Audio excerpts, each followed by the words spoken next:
alabanzas, Señor, la gloria y la honra sean para ti, ahora y siempre, y en el dulce nombre de nuestro Señor Jesús, quien vive y reina. Amén y amén.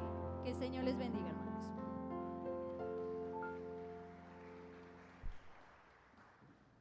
No sé si usted ha caído en cuenta, he venido predicando mucho de los capítulos 1 y 2 de Hechos. Me he venido enfocando mucho en esos dos primeros capítulos de Hechos. Y esta mañana quiero enfocarme de otra perspectiva, en esos dos capítulos, primeros dos capítulos de Hechos. Pero específicamente, quiero que leamos los versículos 6 al 7 del capítulo 1. Hechos, capítulo 1, versículos 6 hasta el 7. ¿Listo? Allí dice: entonces los que se habían reunido le preguntaron diciendo: Señor, ¿restaurarás el reino a Israel en este tiempo? Les dije: no os toca a vosotros saber los tiempos o las ocasiones que el Padre puso en su sola potestad. El 8 dice: pero recibiréis poder cuando haya venido sobre vosotros el Espíritu Santo, y me seréis testigos en Jerusalén, en toda Judea, en Samaria y hasta lo último de la tierra. Amén. Dios bueno. Aquí estamos, Padre, frente a tu palabra. Tu palabra venga como la lluvia que riega la tierra y la hace germinar. Que tu palabra haga en nosotros lo que tú quieres esta mañana, no vuelva a ti vacía. Nos deje algo que nos inquiete, que nos deje pensando, algo que nos hable, que nos ministre, algo que refuerce nuestra fe. No sé, que tu palabra, de todo lo que tiene para decir, nos llegue a nuestros corazones. Tu Santo Espíritu nos permita comprenderla y responder a ella, Padre, en el nombre de Jesús. Amén y amén. Yo creo que la noticia más grandiosa y maravillosa que se le ha dado a la humanidad en toda su historia es: el Señor resucitó. Y estoy absolutamente convencido de eso. Es una noticia muchísimo más importante que la noticia que dice que un hombre pisó la superficie de la tierra. Es una noticia mucho más importante que la noticia que se escuchó a todo lo largo y ancho del mundo occidental cuando terminó la Segunda Guerra Mundial. Es una noticia más importante que la que pudiéramos escuchar nosotros hoy o mañana con respecto a cualquier evento sobresaliente en la humanidad. No, la noticia más grande ha sido: el Señor resucitó. No solamente por el hecho en sí, sino por lo que significa para la fe de la Iglesia. Más allá de eso, algo singular sucedió. El Cristo vivo, el Cristo que se levantó de la tumba, y si en alguna manera usted tiene dudas con respecto a la resurrección de Jesús, bueno, simplemente pídale a Dios que le ayude a entender la narración bíblica y busque, investigue, averigüe, y usted encontrará cuántas evidencias existen con respecto no solo a la muerte, sino también a la resurrección de Jesús.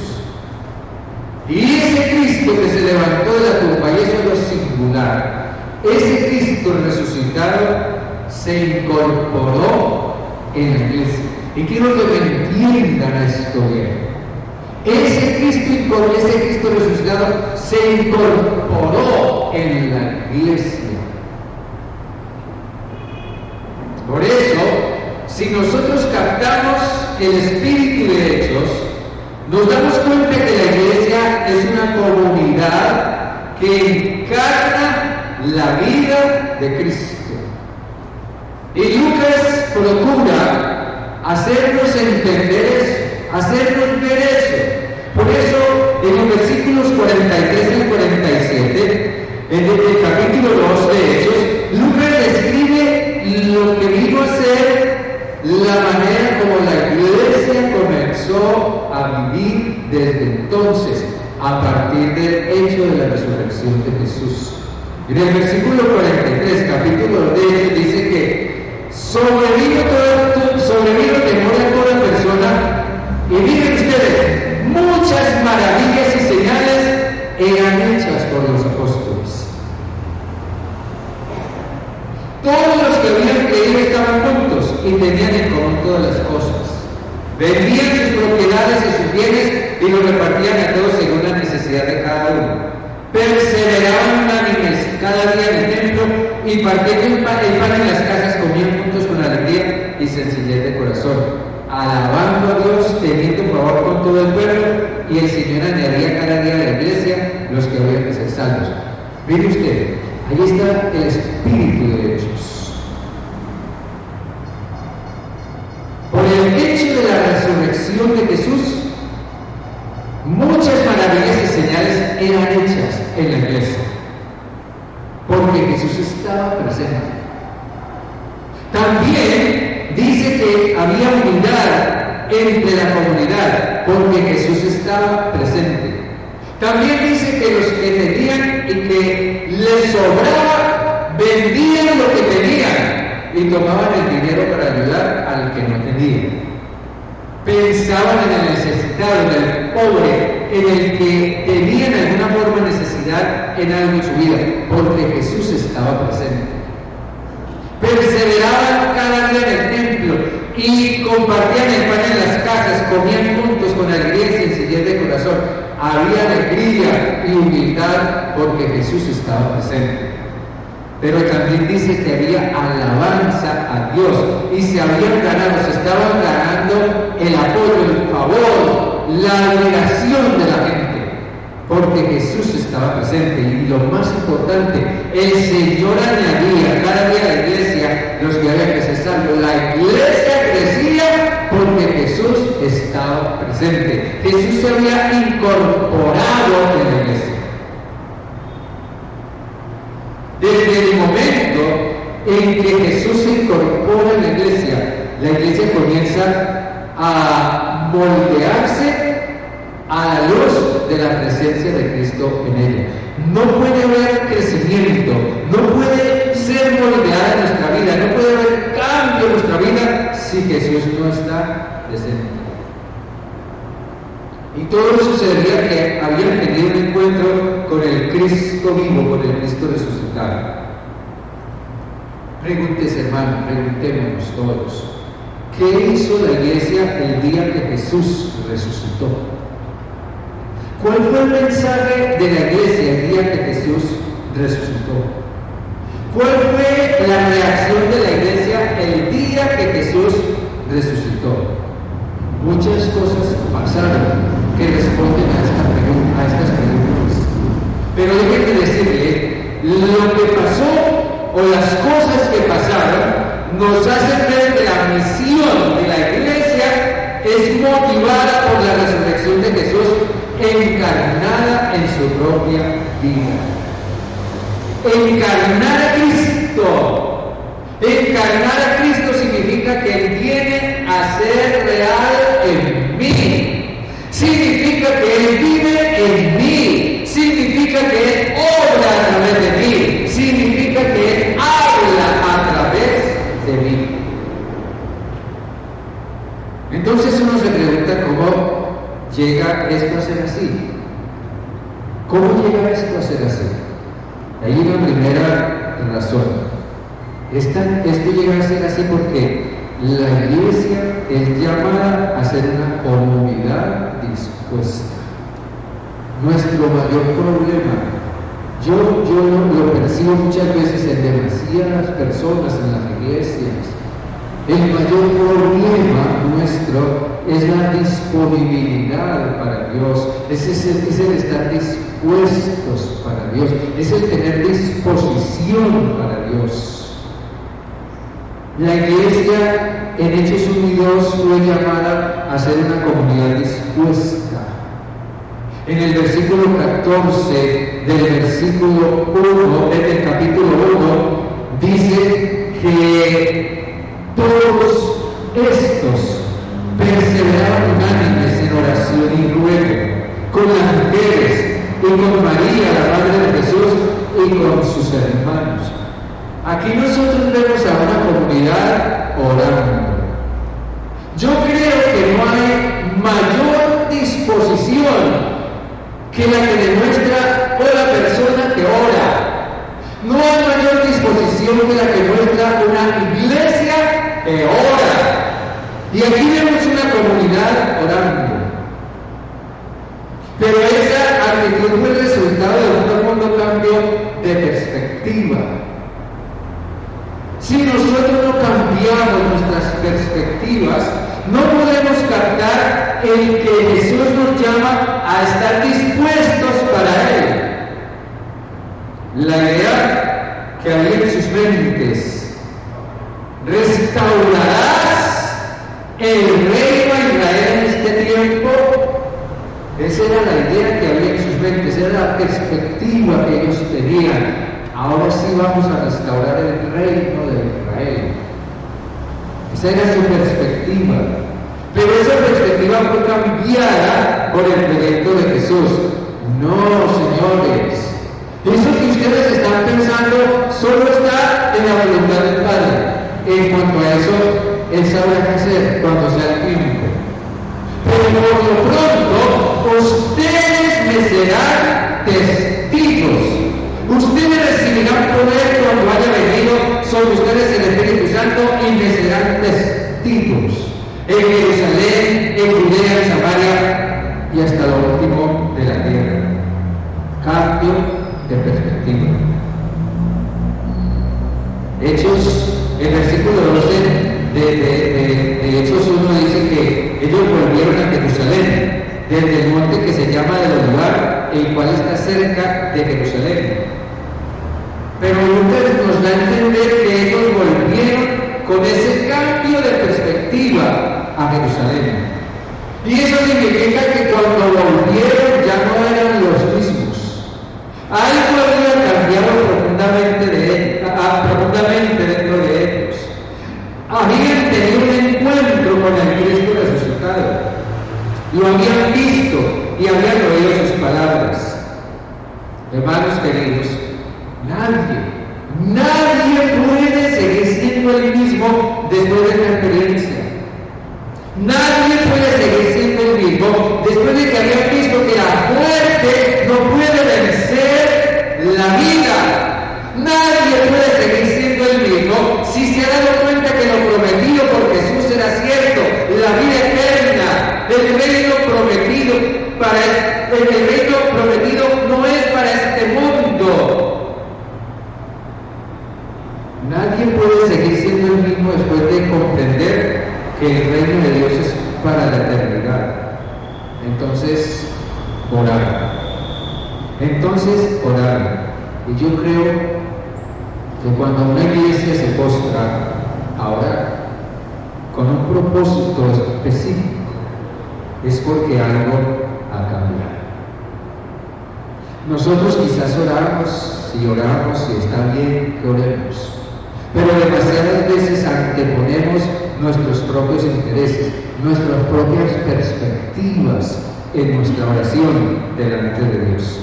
Anteponemos nuestros propios intereses y perspectivas a la perspectiva y a los intereses de Dios. Esta llegó a ser una iglesia dispuesta. Una vez que la realidad de la resurrección se afianzó en el corazón. ¿Qué tanto vive realmente Jesús en nosotros? ¿Qué tan grande es la resurrección de Jesús en nosotros? Hoy es domingo de resurrección. Es el fin de la tradicional Semana Santa. Y luego se piensa en el tema de la resurrección. Y conocemos el tema de la resurrección y lo creemos, y conocemos los detalles y conocemos la narrativa bíblica y todo lo demás. Sí, eso está bien. Pero, ¿qué tanto Jesús ha resucitado en nosotros? ¿Qué tanto Jesús ha resucitado en tu corazón? ¿Saben, hermanos y hermanas? Cuando la iglesia se dispone, entonces, viene a ser una comunidad vivificada. Y a mí me encanta esa palabra, vivificar. No encuentro una palabra mejor, es la palabra que usa el Nuevo Testamento. Viene a ser una comunidad vivificada.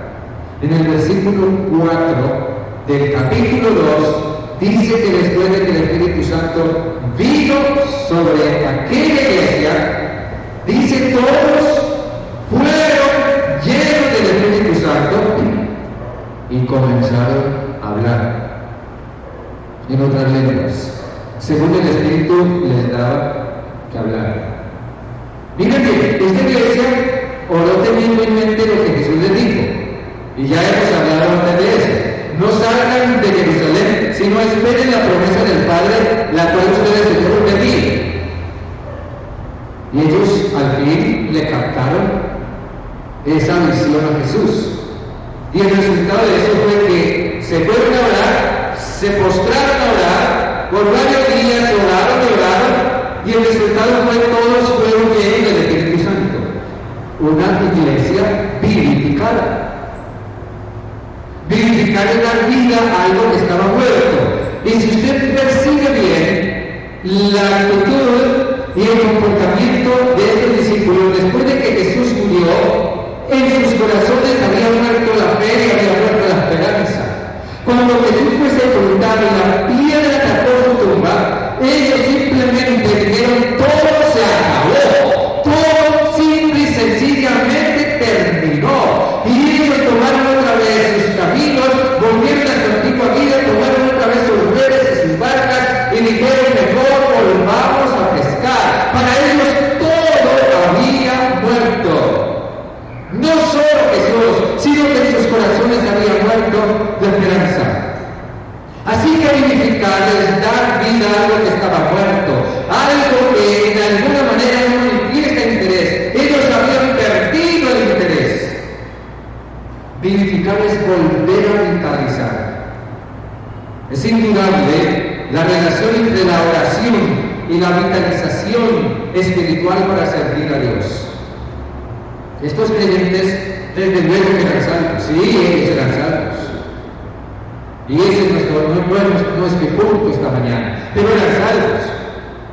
Pero alguien decía que ellos tenían una posición única dentro del desarrollo de la historia de la obra redentora de Dios. Eran una especie de pioneros, y el Espíritu Santo vino sobre ellos de una manera muy especial, según narra Lucas en Hechos 2. Pero déjenme decirles que los que hemos creído en Cristo después de ese evento de Pentecostés somos sellados con el Espíritu Santo. Amén. Quienes hemos creído en Cristo Jesús después de Pentecostés hemos sido sellados con el Espíritu Santo. Así que se supone que debiéramos ser personas espiritualmente vivificadas, que encarnamos en nosotros al Cristo resucitado. El apóstol Pablo, escribiendo a los romanos, en el capítulo 8, en el versículo 10 y 11, dice esto muy claramente. Dice: pero si Cristo está en vosotros, si Cristo está en vosotros, si Cristo está en tu corazón, en tu vida, si Cristo está en esta iglesia, Pablo dice: si Cristo está en vosotros, el cuerpo en verdad está muerto a causa del pecado. Pero el Espíritu vive, nuestro ser vive, nuestra alma vive, nuestro hombre interior vive a causa de la justicia. Ha sido vivificado a causa de la justicia. Y si el Espíritu de aquel que levantó de los muertos a Jesús, si el Espíritu de aquel que resucitó a Jesús está en vosotros, el que levantó de los muertos a Cristo Jesús vivificará también nuestros cuerpos mortales por su Espíritu que está en vosotros. Y esto está está asociado con la obra del Espíritu Santo en nuestras vidas. El Espíritu Santo es el que hace real la vida de Cristo en nosotros. El Espíritu es el que hace real a Jesús en nosotros. El Espíritu Santo es el que va haciendo, el que va formando el carácter de Cristo en nosotros. El Espíritu Santo es el que va formando, va desarrollando, afianzando la visión de Jesús en nosotros. El Espíritu Santo es el que hace que sea posible que podamos vivir en Cristo. Y esencialmente el Espíritu Santo es el que nos convierte en gente con una misión. Y es el Espíritu Santo el que nos convierte en gente que habla. A ver, hermanos. Ahora, aquí es donde se hace evidente la relación de resurrección y misión. La misión de la iglesia nace del hecho de la resurrección. Si Jesús no estuviera vivo, o si no hubiera resucitado, no habría misión. No habría ninguna misión. La iglesia no tendría ninguna misión. Ni siquiera existiría la iglesia. Nadie habría salido por el mundo a decir: Cristo resucitó, solo Jesucristo salva, necesitas arrepentirte, recibir en tu corazón a Cristo vivo. Nadie habría salido a decir eso a nadie y la iglesia no existiría. No habría misión. En su sermón pentecostal, Pedro dijo que el derramamiento del Espíritu Santo se debió a que Jesús había resucitado por la diestra y el poder de Dios. O sea, que Jesús estaba vivo. Y el resucitado valor y poder que él, Pedro y otros cobraron para hablar de Cristo era evidencia de eso. Los que estaban escondidos, los que estaban acobardados, para quienes todo había terminado, todo había muerto. Ahora el Espíritu Santo, la presencia del Espíritu Santo en ellos, hace real al Cristo vivo. Y entonces todo en ellos cambia, surge el valor, surge el decreto, surge la disposición, surge: aquí estoy, Señor, úsame, envíame, úsame conforme a tu voluntad. Y ellos hicieron misión porque fueron vivificados, hicieron misión porque estaban vivos, espiritualmente vivos. Y tampoco habría misión si nosotros estamos espiritualmente muertos. Vivimos la resurrección de Jesús cuando Cristo ha resucitado en nosotros. Entonces nos convertimos en medios a través del cual el Cristo resucitado, el Cristo vivo, se manifiesta a través de nosotros. Así que, hermanos, si bien la iglesia es llamada a ser una comunidad dispuesta, y al estar dispuesta a ser una comunidad vivificada, entonces una iglesia vivificada tiene un mensaje transformador. Tiene un mensaje transformador. Aquí en el capítulo 2, en el versículo 32, dice: a este Jesús resucitó Dios, de lo cual todos nosotros somos testigos. Dice el versículo 32, y en el versículo 37 dice: al oír esto, se compungieron de corazón y dijeron a Pedro y a los otros apóstoles: hermanos, ¿qué haremos? Hermanos, ¿qué haremos?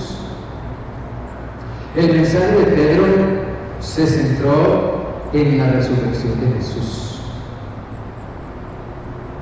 y en su glorificación, su ascenso al cielo y el que él se sentó a la diestra del Padre. Pero no sin antes lanzar un poderoso dardo a la conciencia de sus oyentes. En el versículo 22 dice: israelitas, oíd estas palabras. Jesús Nazareno, varón aprobado por Dios entre vosotros, con las maravillas, prodigios y señales que Dios hizo entre vosotros por medio de él, como vosotros mismos sabéis, a este, entregado por el determinado consejo y anticipado conocimiento de Dios, prendisteis y matasteis por mano de inicuos, crucificándolo. Ustedes crucificaron y mataron a Jesús. Pero Pedro termina diciendo, pero Dios lo levantó, suelto los dolores de la muerte, por cuanto era imposible que fuera retenido por él. El Espíritu Santo inspiró a Pedro para que al hablar hiciera reflexionar a su auditorio, para que reconocieran su gran error y se sintieran perdidos. Y como resultado, dice Lucas, se compungieron de corazón. Se compungieron de corazón. Compungirse es sentir dolor, sentir un profundo dolor moral, sentir un profundo dolor emocional al reconocer que se ha cometido el pecado más grande de todos. Compungirse es sentir tristeza. Compungirse es saberse perdido. Varones hermanos, ¿qué haremos? Ahora, ¿qué haremos? Al fin sus mentes, sus conciencias fueron tocadas. Al fin su corazón entenebrecido fue iluminado. Y los que varias semanas atrás estaban gritando, crucifícale, crucifícale, crucifícale, ahora están preguntando, ¿qué vamos a hacer? Varones israelitas, ¿qué haremos? Y yo creo, hermanos, que el corazón humano no cambia hasta que realmente se siente perdido. Ellos se dieron cuenta que estaban perdidos porque habían pecado. Entonces, eso significa ya un cambio sustancial. Hubo un cambio. Y el cambio se percibe en la pregunta, ¿qué haremos? Pero esa pregunta tiene un sentido de urgencia, de desesperación, de angustia. Si nosotros la consideramos a la luz del significado de compungir, y esto debiera hacernos pensar en lo que motiva nuestra predicación, o en lo que motiva nuestra enseñanza, o en lo que motiva la forma o lo que nosotros le decimos a la gente cuando les hablamos de Cristo. ¿Qué es lo que nos motiva? Nos motiva a halagar, emocionar, estimular la autoestima, promover que la gente esté bien, que sean sanados de sus enfermedades o que consigan el dinero que necesitan. ¿Qué es lo que buscamos al fin de cuentas? ¿De qué es que predicamos? ¿De qué es que hablamos? ¿De qué debiéramos predicar y de qué debiéramos hablar? ¿Cómo debiéramos hablarle a la gente? Nosotros vivimos en un tiempo en el que el mensaje del Evangelio sigue estando fuertemente comprometido por la forma como algunos lo han predicado o están enseñándoselo a otros.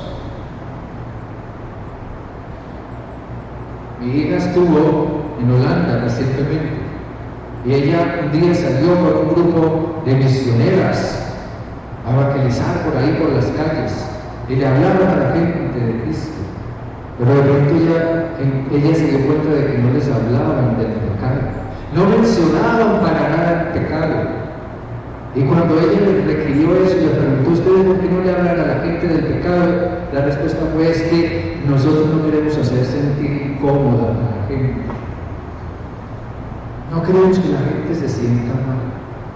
Entonces, ¿cómo se va a arrepentir la gente si no les hablamos del pecado de tal manera que se sientan mal?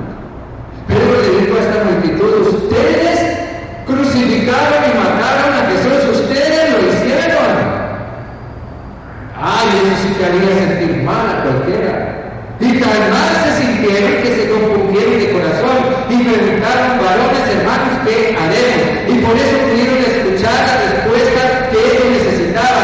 arrepiéntanse y bautícense en el nombre de Cristo. Y dejen que el Espíritu Santo también los llene a ustedes. Pero arrepiéntanse. Y yo creo que solamente el Cristo resucitado puede confrontar y quebrantar cualquier corazón. Cuando el corazón humano es confrontado por el Cristo vivo, el resultado es un profundo quebrantamiento. Cristo resucitado puede quebrantar cualquier corazón. Lucas nos cuenta una historia que a mí me parece maravillosa. La historia de Pablo, quien inicialmente se llamaba Saulo de Tarso. En el capítulo 8 dice cuenta Lucas que comenzó una gran persecución contra la iglesia. Pero luego, en el capítulo 9, dice que había alguien llamado Saulo que se apersonó, se encargó de dirigir una abierta campaña de persecución contra la iglesia. Y dice Lucas, tratando de describir un poco el carácter de Saulo, dice que era un hombre que respiraba amenazas y muerte contra los discípulos del Señor. Y era cosa tremenda Saulo.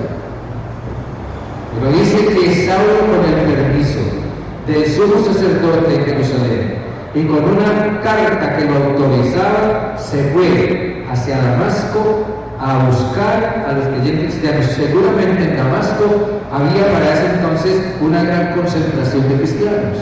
Y tal vez allí estaban conformándose una iglesia bastante grande y fuerte. Por eso Pablo fue allá, o comenzó por allá.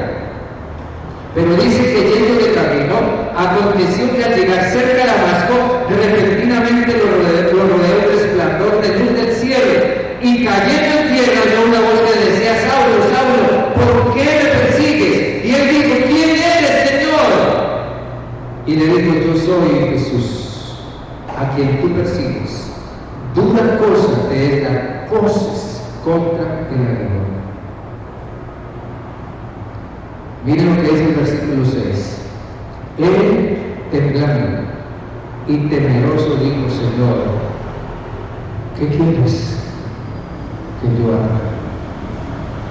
Temblando y temeroso dijo: Señor, ¿qué quieres que yo haga?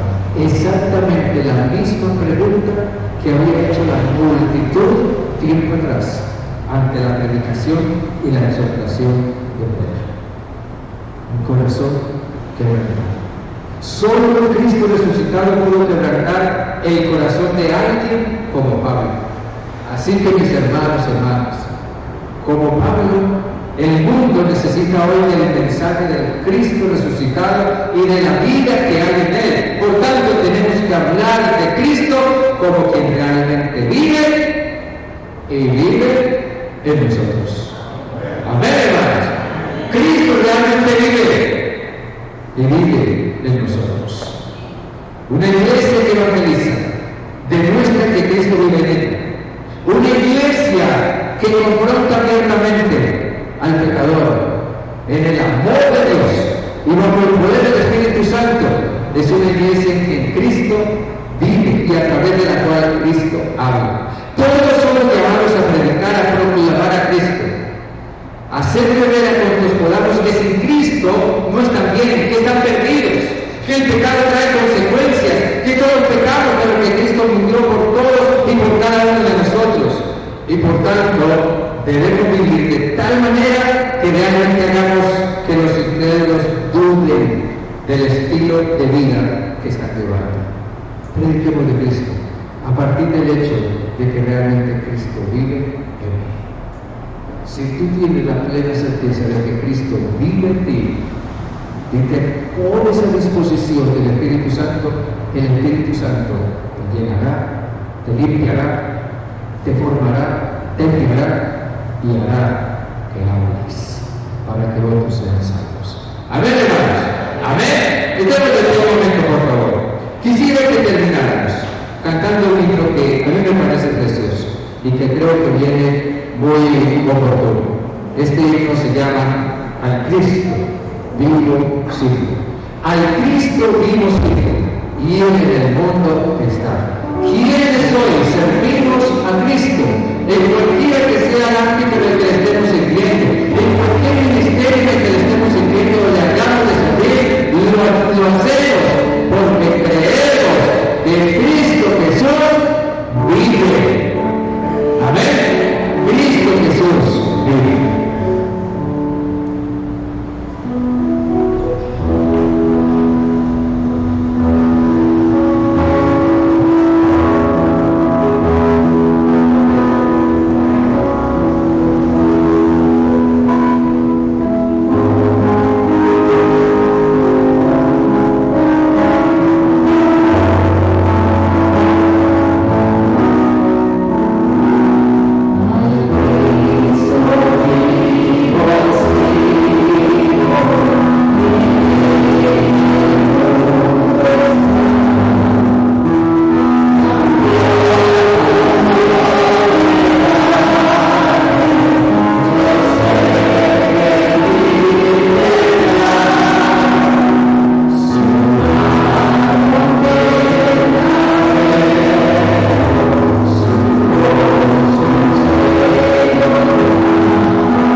y hoy vive.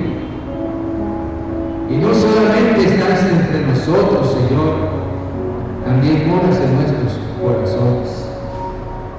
Señor, vivifica con tu vida nuestras propias almas, nuestras propias vidas. Vivifica nuestra fe, vivifica nuestra esperanza. Vivifícanos, Señor, y levántanos para que te seamos testigos donde quiera que estemos. Y si algún día te llevamos hasta lo último de la tierra, que allá abajo, Señor, pero Señor, vivifica nuestras vidas, nuestra fe, vivifica nuestra iglesia. Vivifica en esta iglesia cada ministerio, cada líder. Señor Dios, que en esta iglesia realmente podamos experimentar, sentir, vivir en la presencia viva de Jesús. Saber que Él no es solo una idea, una creencia. Saber que Él no es solamente un dato histórico, es una presencia viva en nosotros y entre nosotros. Señor Jesús, recibe la honra, gloria y la alabanza.